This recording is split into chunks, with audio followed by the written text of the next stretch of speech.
Ընթերցում եմ Նարեկ Սամսոնյանի հոդվածը Արմավիր քրեակատարողական հիմնարկից 6-րդ պատժախցից։ Հացադուլ օրիններորդ առողջությանս հետ կապված խնդիրների մասին։ Ջերմ ողջույններ Արմավիր քրեակատարողական հիմնարկից։ Տեղեկացա, որ իմ պաշտպան Ռուբեն Մելիքյանն արդեն հայտնել է առողջությանս հետ կապված խնդիրների մասին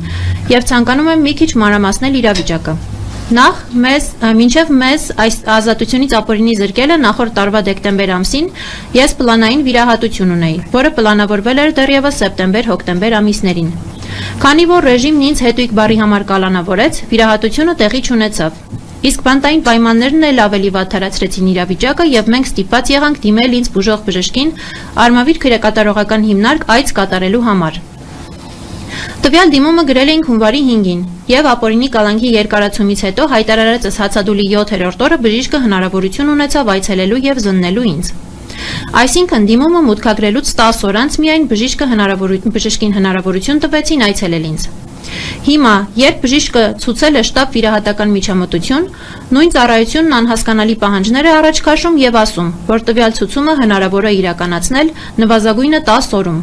Այսինքն, ինձ առանց հանցակազմի արկայության պահում են ուղղակի գերության մեջ, Վերադաս Ատյանն ասում է, ապօրինի եք կալանավորել, դրանից հետո 3 ամսով նոր ապօրինի որոշմամբ երկարացնում են գերության ժամկետը, դրանից հետո ինձ ոչինչ չի մնում, քան հացադուլի միջոցով արտահայտել բողոքս։ Հետո ինձ հացադուլավորից տեղավորում են պատժախոց, իսկ արդեն հիմա ասում են 10 օրից շուտ չեն կարող տեղափոխել, կարգն է այդպիսին։ Հիմա պատկերացրեք, թե մենք ինչ աստիճանի բարոյազուրկ քրեական հանցագործ ռեժիմի հետ գործ ունենք։ Իմ հացադուլի նպատակներից մեկը հենց այս ամեն ինչը հնարավորինս լայն զանգվածների ցույց տալն էր։ Ոչ թե նրանց, ովքեր 2018-ից անցել են պայքարի բովով, կամ նրանց, ովքեր իրենց սեփական մաշկի վրա զգացել են ռեժիմի անմարդկային էությունը, այլ նրանց, ովքեր միշտ հեռու են եղել քաղաքականությունից ճակերտների մեջ։ Այս ամենը ես ցանկանում էի մտցնել միջազգային հանրության փակ աչքերը, ինչն էլ այս ընթացքում արել է Anti-Fake-ի թիմը հայտնի քաղաքական եւ հանրային գործիչների գործուն աջակցությամբ։ Հիմա հասել ենք հատակի հատակին, երբ սրանց իշխանության անմարդկայնությունն այլևս արձանագրված փաստ է եւ վստահաբար դեռ առաջիկա օրերին հատակի հատակից անդին է իջնելու։ Հիմա այս ամենի պատասխանատուների մասին։ Առավել քան վստահ եմ, որ ոչ Արմավիր քրեակատարողական հիմնարկի ղեկավարությունը, ոչ էլ քրեակատարողական բժշկության կենտրոն ՊՕԱԿ-ի ղեկավարությունն այս ամենում շահագրգռված չեն, անգամ սրտացավ են։ Բայց այն մարդիկ, ովքեր ապօրինություններ թույլ կտան, ապագայում անձնական պատասխանատվություն են կրելու այս ամենի համար։ Նույն հաջողությամբ թե դատախազությունում, թե դատական համակարգում, թե քննչական կոմիտեում վստահաբար կան առաքինի եւ իրենց մասնագիտությունը հարգող մարդիկ, բայց նրանք, ովքեր թաթախվել են քաղաքական հետապնդումների եւ ռեժիմի հրահանգները կատարելու պարտականության մեջ,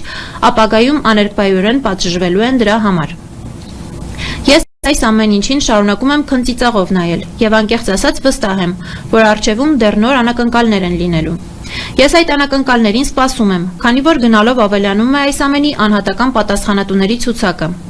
Այս ամենի պատվիրատուների մասով ասելիք չկա, ինչ կար, ասվել է։ Բայց ինչպես ասում են, խորհրդային բռնաճնշումների պատվիրատուն Ստալինն էր, բայց այդքան մատնագիր գրողներն ովքեր էին։ Հետգրություն։